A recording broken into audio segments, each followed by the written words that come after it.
अस्सलाम वालेकुम दोस्तों आज हम कुरान पाक की सूरह बकरा की आयत नंबर 228 यानी 228 इसका हम उर्दू तर्जुमा करेंगे और इस पर थोड़ी सी बात करेंगे। दोस्तों, अब यहाँ से तलाक का जिक्र शुरू हो रहा है। तो दोस्तों, पिछली आयत में भी तलाक का जिक्र था, मगर वो चूँकि कसम से रिलेटेड था तो इसलिए वहाँ तलाक पे इतनी बात नहीं हुई। अब यहाँ से तलाक पे बात हो रही है। तो दोस्तों चलो शुरू करते हैं। बिस्मिल्लाहिर्रहमानिर्रहीम। अल्लाह के नाम से शुरू करता हूँ जो बड़ा मेहरबान है, निहायत रहम वाला है। वल मुतल्लक़ात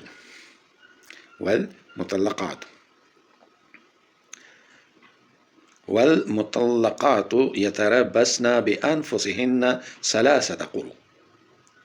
वल मुतल्लक़ात तलाक याफ्ता औरतें, यतरबस्न इंतज़ार करें, बिअन्फुसिहिन्न अपने आप में, सलासत क़ुरू 3 साइकिल्स, यानी जो हैज़ के साइकिल हैं, हैज़ का जो दौरानिया है, तो ये 3 दौरानिये वो इंतज़ार करें।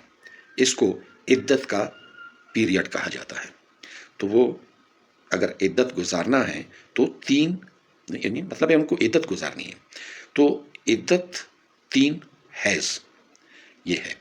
वला यहिल्लु लहुन्ना और नहीं हलाल यानी जायज़ उनके लिए, अन यक्तुमना कि वो छुपाएं, मा खलक़ल्लाहु जो कुछ कि अल्लाह ताला ने पैदा किया, फ़ी अरहामिहिन्न उनके अरहाम में यानी रहमों में, उनके पेट में जो अल्लाह ताला ने पैदा किया, उनको जायज़ नहीं कि वो उस चीज़ को छुपाएं।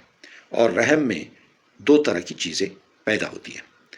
एक हैज़ यानी खून जो है हैज़ का, वो उन्हें छुपाना नहीं चाहिए। और दूसरा औलाद, और अगर औलाद है पेट में तो वो भी उसे नहीं छुपाना चाहिए।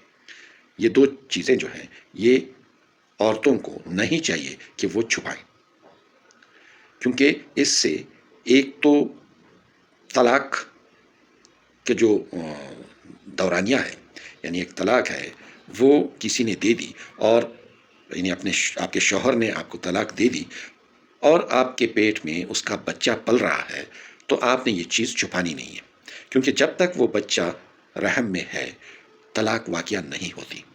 हाँ, अगर विलादत हो जाए उस बच्चे की, तो जैसे ही उसकी विलादत होगी तलाक वाक़या हो जाएगी।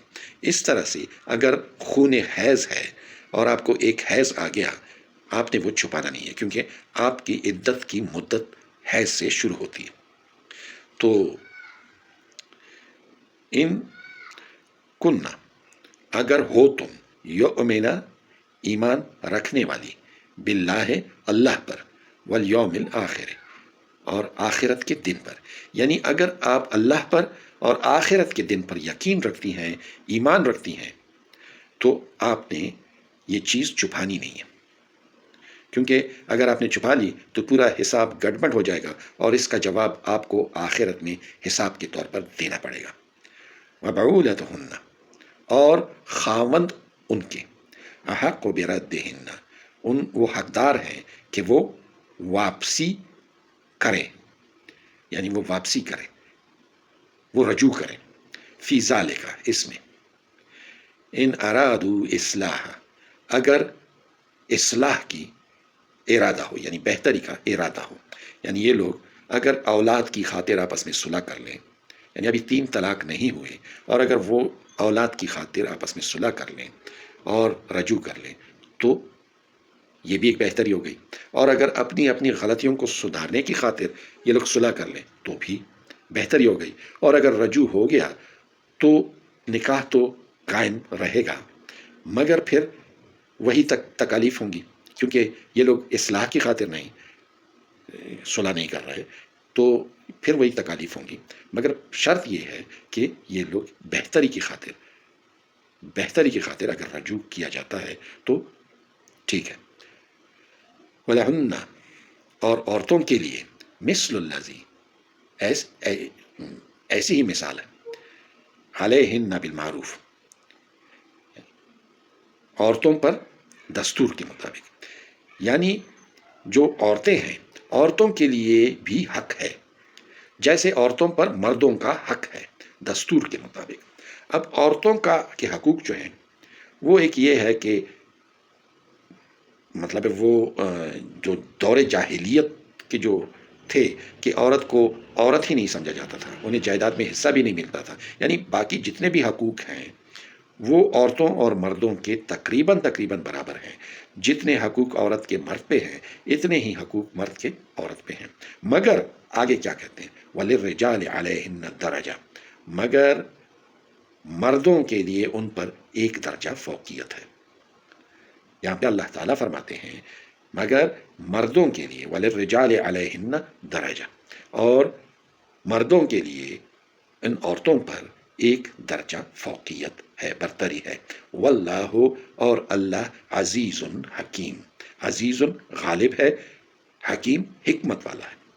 یعنی اللہ تعالیٰ کا حکم ہے کہ مردوں کو ایک درجہ فوقیت حاصل ہے عورتوں پہ، کیونکہ خالق وہی ہے، وہی جانتا ہے اپنے مخلوق کے سارے چیزوں کو، اس کے عادات کو، اس اپنی جو تخلیق ہے اس کی اچھائیوں برائیوں سب کو، نقصانات کو اور فائدوں کو وہ جانتا ہے۔ تو اسی لیے یہ آخر میں اللہ تعالیٰ یہ اضافہ کر رہے ہیں واللہ عزیز، اللہ تعالیٰ غالب ہے، یعنی اس کا حکم چلتا ہے، وہی حکم مانا جائے گا، حکیم اور حکمت والا ہے، یعنی جو کچھ وہ بیان کر رہا ہے اس میں حکمت ہے، تو اسی لیے یہ جو کہا گیا ہے اسے مانا جائے گا۔ دوستو کل تک کے لیے اجازت دیجیے، کل انشاءاللہ اگلی آیت پہ بات کریں گے، اس وقت تک کے لیے اجازت، اللہ حافظ۔